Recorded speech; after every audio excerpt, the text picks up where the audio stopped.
अस्सलाम वालेकुम नाज़रीन, सियासत टीवी के कौमी खबरनामे में आपका खैर मकदम है। मैं हूँ जसीम निज़ामी। आइए सबसे पहले डालते हैं सुर्खियों पर एक नज़र। कई बार कुरान पाक नजरातिश करने वाले बदनाम ज़माना इराकी शख्स सिलवान मोमिका को स्वीडन में गोली मार दी गई। स्वीडिश पुलिस ने की तस्दीक।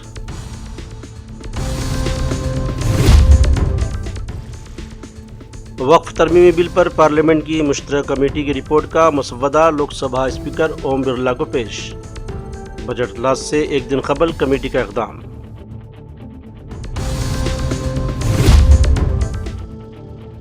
मुल्क की मईशत की रफ्तार सुस्त पड़ गई, चिदम्बरम का बयान। कहा नौजवानों में बेरोजगारी की 40% के करीब पहुंच गई।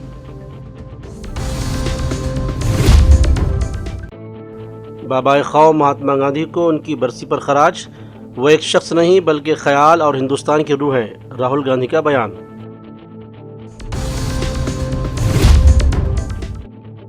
चंडीगढ़ मेयर इलेक्शन में बीजेपी ने फिर आप कांग्रेस इत्तेहाद के साथ कर दिया खेल। कम काउंसलर्स के बावजूद मिली फतह। दी होती सुर्खियां, खबरें तफसील से। कुरान पाक नजरातिश करने वाले बदनाम ज़माना शख्स सिलवान मोमिका का आज गोली मारकर कत्ल कर दिया गया। मकामी मीडिया के मुताबिक सिलवान मोमिका को गोली मार दी गई है। इसकी खबर मिलते ही स्वीडिश अफसरान जाए हादसा पर पहुंचे और लाश को कब्जे में ले लिया। बताया जा रहा है कि मुबैना तौर पर सिलवान के कत्ल की वीडियो CCTV में कैद हो गई है। ये भी जानकारी सामने आई है कि गोलीबारी से कुछ देर कबल ही सिलवान लाइव स्ट्रीम पर आया था। मकामी पुलिस ने इस बात की तस्दीक कर दी है कि गोलीबारी में हलाक होने वाला शख्स 38 साला सिलवान मोमिका ही है। सिलवान पर कई मरतबा कुरान पाक को नजरातिश करने का इल्ज़ाम है। वक्फ तरमीमी बिल पर पार्लियामेंट की मुश्तरका कमेटी JPC के चेयरपर्सन जगदम्बिका पाल ने बजट अजलास में ऐन कबल कमेटी की रिपोर्ट का मसवदा लोकसभा स्पीकर ओम बिरला को पेश कर दिया। वाज़ेह है कि पार्लियामेंट के दोनों ऐवानों के मुश्तरका अजलास से सदर जमहूरिया द्रौपदी मुर्मू के खिताब के साथ कल से बजट अजलास शुरू होगा और 2 मरहलों में 4 अप्रैल तक जारी रहेगा। हुकूमत वक्फ तरमीम बिल को इस बजट सेशन में बहस के बाद पास करवा सकती है। कांग्रेस के सीनियर लीडर और साबिक वज़ीर ख़जाना P चिदम्बरम ने कहा है कि मुल्क की मईशत की रफ्तार इस वक्त सुस्त पड़ गई है और मजमूई घरेलू पैदावार यानी GDP की शरह नमू गुज़श्ता साल से 2% कम हो सकती है। मिस्टर चिदम्बरम ने बजट इजलास से पहले पार्टी हेडक्वार्टर में नामानिगारों से खिताब करते हुए कहा कि हमारी मईशत सुस्त पड़ गई है और इससे इनकार नहीं कह सकता। हुकूमत जितनी भी कोशिश कर ले रफ्तार गिर रही है और ये पिछले साल की शरह नमू से 2% तक नीचे गिर सकती है। साबिक वज़ीर ख़जाना ने कहा है कि रोज़गार के मौक़े ना बढ़ना इस वक्त दूसरा सबसे बड़ा अनसर बन गया है और इस वक्त नौजवानों में बेरोज़गारी शायद 40% के करीब पहुँच चुकी है। समाजवादी सरबराह अखिलेश यादव ने महाकुंभ मेले की भगदड़ और हलाकतों के लिए रियासती हुकूमत को मुरीद इल्ज़ाम ठहराया है। उन्होंने नाक़िस इंतज़ामात और अक़ीदतमंदों की तादाद को सही अंदाज में दर्ज न करने का भी हुकूमत पर इल्ज़ाम लगाया। एक्स ग्रेशिया में इजाफा का भी अखिलेश ने मुतालबा किया है। इंतज़ाम सरकार के अच्छे होते तो शायद ये घटना न होती। जो बात ये कही जा रही थी कि इतने लोग श्रद्धालु आएंगे, लोग स्नान करेंगे और कई सरकार के माध्यम से यहाँ तक आया कि ये अधिकारियों के लिए और ख़ासकर जो सुरक्षा में लगे हैं उनके लिए ये मैनेजमेंट की स्टडी भी होगी और उसके बाद ये घटना होना 25 लाख कम है और मदद करनी चाहिए। साथ ही साथ उन सब की सूची जारी करनी चाहिए जिन श्रद्धालुओं की मृत्यु हुई है या वो श्रद्धालु जो लापता हैं, क्योंकि आशंका बहुत है, लोगों में कन्फ्यूज़न है। तो वो आशंका तभी दूर होगी जब सरकार पूरी की पूरी सूची जारी कर देगी। मृतकों की संख्या को लेकर भी कुछ कहा जा रहा है कि सही आंकड़ा है या और ज़्यादा है। जो लोग वहाँ पर जानकारी रखते हैं, जिनको जानकारी मिली है, ये घटना रात की है और अब तो वो बातें साफ़ हो गई हैं। समय बताने की, कोई 1 बजे की बता रहा है, कोई 1 बजे से पहले की बात बता रहा है। जो मुझे जानकारी मिली थी वो जानकारी मिली थी रात के 2:48 पर। अगर मुझे सूचना मिल सकती है 2:48 पर तो सरकार को तो सूचना रही होगी। दुर्भाग्य इस बात का है कि सुबह सुबह सरकार का जो ट्वीट आया वो ट्वीट कोई कल्पना नहीं कर सकता कि ऐसा भी सरकार ट्वीट कर सकती है। तो जहां मीडिया का रोल अलग होना चाहिए, जिस तरह का व्यवहार मीडिया का था, मुझे वो कोई संकोच नहीं है कि मीडिया के सवाल ना उठाया जाए, जब मीडिया इतना प्रचार कर रही थी तो सरकार को समय समय पे मीडिया को भी जगाना चाहिए था कि कहाँ पर व्यवस्था ठीक नहीं है। केवल ये बात कह देना कि वीआईपी की वजह से इतनी बड़ी घटना हुई है, ये दुर्भाग्यपूर्ण है। इसलिए दुर्भाग्यपूर्ण है क्योंकि सरकार खुद न्योता दे रही थी, सरकार खुद कार्ड बांट रही थी। और सरकार अगर कार्ड बांट रही थी, कार्ड कभी बांटे नहीं जाते हैं। अब तक जितने भी कुंभ हुए हैं, जितना भी पौराणिक रिकॉर्ड हमारे आपके पास अवेलेबल है, कभी भी किसी को कार्ड नहीं दिया जाता है। श्रद्धालु स्वयं आते हैं और जहाँ स्वयं आते हों लोग, वहाँ पर आपने कार्ड दे करके बुलाया हो। कार्ड तो उन्हीं को मिला ना जो वीआईपी थे, जिनकी जान गई वो, उनको तो कार्ड नहीं मिला ना। तो कार्ड जिसको दिया उसकी तो जान नहीं गई। जिनको कार्ड नहीं मिला, जो श्रद्धा से आए, जो धार्मिक भावना के साथ आए, जो केवल किसी सरकार की वजह से नहीं उस धर्म से जुड़े हैं, उस कुंभ से जुड़ते हैं लोग। कुंभ में आस्था रहती है और जो कुछ हुआ है उसमें सरकार की जिम्मेदारी है। भारतीय जनता पार्टी उससे हट नहीं सकती है। पीड़ितों से मिलने नहीं जाऊंगा क्योंकि बीजेपी के लोग ये आरोप लगाएंगे कि हम लोग राजनीति कर रहे हैं। हम लोग किसी भी विषय पर राजनीति नहीं करना चाहते हैं। लेकिन अगर 10,000 करोड़ रुपए खर्च हुए होंगे, 10,000 करोड़ खर्च हुए, और फिर सरकार तो ये दावा करती थी कि हमारी डबल इंजन की सरकार है। मैं जब गया था कुंभ में तो मैंने यही मांग की थी, अगर कहीं व्यवस्था के लिए कमी है पैसे की तो पैसा भारत सरकार दे। भारत सरकार को भी बताना चाहिए कि कितना सरकार ने सहयोग किया है। कांग्रेस रहनुमा सदर राहुल गांधी ने बाबाए कौम महात्मा गांधी को उनकी बरसी पर खराज अकीदत पेश करते हुए कहा कि वो एक शख्स नहीं बल्कि एक ख्याल और हिंदुस्तान की रूह हैं।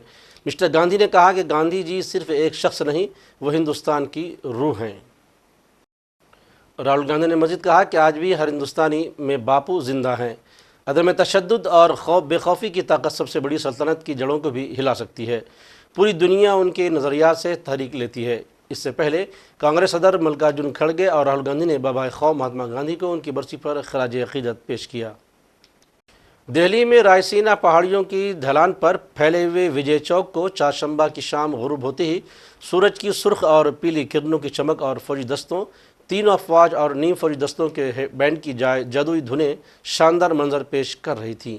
हिंदुस्तान की 76वीं यौम जमहूरिया की याद में मुनक्किद होने वाली तकरीबात के आखिरी मरहले के तौर पर मुनक्किदा बीटिंग रिट्रीट तकरीब को देखने के लिए मुअज़्ज़िज़ीन और आम लोगों की एक बड़ी तादाद विजय चौक के दोनों तरफ जमा हुई थी। बैटिंग रिट्रीट के मकाम पर सदर जमहूरिया, वज़ीर आज़म, वज़ीर दिफा और मुसल्लह अफ़वाज के आला हुक्काम मौजूद थे। उधर चंडीगढ़ में मेयर इलेक्शन में एक बार फिर आप और कांग्रेस इत्तेहाद के साथ बीजेपी ने खेल कर दिया है। 21 वोटों वाले आप कांग्रेस इत्तेहाद को 14 काउंसिल वाली बीजेपी ने शिकस्त दे दी। यह हैरतअंगेज़ नतीजा सामने आया क्योंकि आप कांग्रेस इत्तेहाद के कुछ काउंसिलरों ने क्रॉस वोटिंग का रास्ता इख्तियार किया। गुज़िश्ता मरतबा जब चंडीगढ़ मेयर इलेक्शन हुआ था तो धांधली के ज़रिए बीजेपी ही का मेयर बन गया था, लेकिन बाद में मामला अदालत पहुंच गया और फैसला आप कांग्रेस इत्तेहाद के हक़ में आया था। लेकिन इस मरतबा तो सख्त निगरानी में इंतखाबी अमल अंजाम दिया गया और अक्सरियत के लिए ज़रूरी नंबर होने के बावजूद आप और कांग्रेस मरकज़ के ज़ेर इंतज़ाम खित्ता चंडीगढ़ में अपना मेयर नहीं बना पाई। विश्वास था, अंदर से आवाज थी कि ये जो काम है ये होगा, और जो रहा सा काम है वो हमारे भाई कुलदीप ने पूरा कर दिया। मेयर ने जो दिखा दिया कि लूट रहा है कारपोरेशन को, काम तो क्या करवाने थे हैं। 1400 आदमी रखे, 14 करोड़ रुपया ले गया, उसकी अभी इंक्वायरी कराएंगे हम। ये भी उनके पार्षद ने देखा कि भैया हमारे साथ ये किस तरीके से किया, उन्होंने भी वोट डाली हमें। खुशी एक नजर आ गई, एक मैसेज क्यों नहीं खुशी आई, क्यों नहीं आई? खुशी बहुत ज्यादा। दूसरी तरफ हम कह सकते हैं कि इंडिया अलायंस वाले काफी ज्यादा दुखी होंगे कि नंबर होने के बाद हमने क्या करना उनसे, वो दुखी हो सुखी हो, हमने क्या करना है, ठीक है ना। बबले की बबली जीत गई बस। अब काउंसलर्स देख रहे हैं जो हमारे लीडर हैं, एक तो वो एक दूसरे को गाली निकाल रहे हैं, और जो मेयर है वो 10-20 हजार इकट्ठे कर रहा है पैसे, FIR लो, तो फिर क्या करेंगे काउंसलर? अंतरात्मा कोई चीज है तो उन्होंने वोट किया अंतरात्मा से। इधर मुंबई की खुसूसी अदालत ने NCP लीडर बाबा सिद्दीकी कत्ल केस में मफरूर मुलजिम अनमोल बिश्नोई के खिलाफ गैर जमानती वारंट जारी कर दिया है। अनमोल बिश्नोई पहले ही बॉलीवुड अदाकार सलमान खान के घर बाहर फायरिंग केस में मफरूर है और इस केस में उसके खिलाफ गैर जमानती वारंट जारी किया जा चुका है। बाबा सिद्दीकी कत्ल केस की तहकीकात क्राइम ब्रांच कर रही है और इस मामले में अब तक 26 अफराद को गिरफ्तार किया जा चुका है। इन तमाम मुलजिमान के खिलाफ चार्जशीट दाखिल की जा चुकी है, जबकि 3 मुलजिमान अनमोल बिश्नोई, ज़ीशान अख्तर और शोभा लोनकर अब भी मफरूर बताए जाते हैं। और आखिर में सुर्खियों पर एक और नज़र। कई बार कुरान पाक नजरातिश करने वाले बदनाम ज़माना इराकी शख्स सिलवान मोमिका को स्वीडन में गोली मार दी गई। स्वीडिश पुलिस ने की तस्दीक।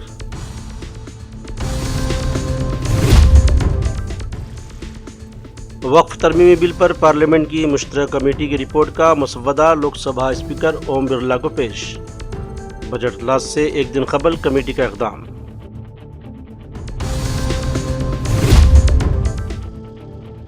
मुल्क की मईशत की रफ्तार सुस्त पड़ गई, चिदम्बरम का बयान।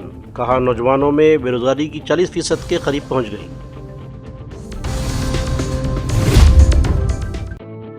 बाबा ख़ौम महात्मा गांधी को उनकी बरसी पर खराज। वो एक शख्स नहीं बल्कि ख्याल और हिंदुस्तान की रूह है, राहुल गांधी का बयान।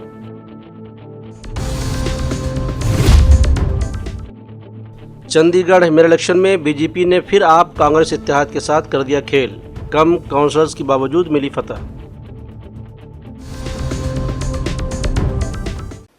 तो नाज़रीन, सियासत टीवी के कौमी खबरनामे में आज बस इतना ही। मज़ीद अपडेट्स के लिए आप बने रहें सियासत टीवी के साथ और मुझे और सियासत टीवी की पूरी टीम को दीजिए इजाज़त। अल्लाह हाफिज़।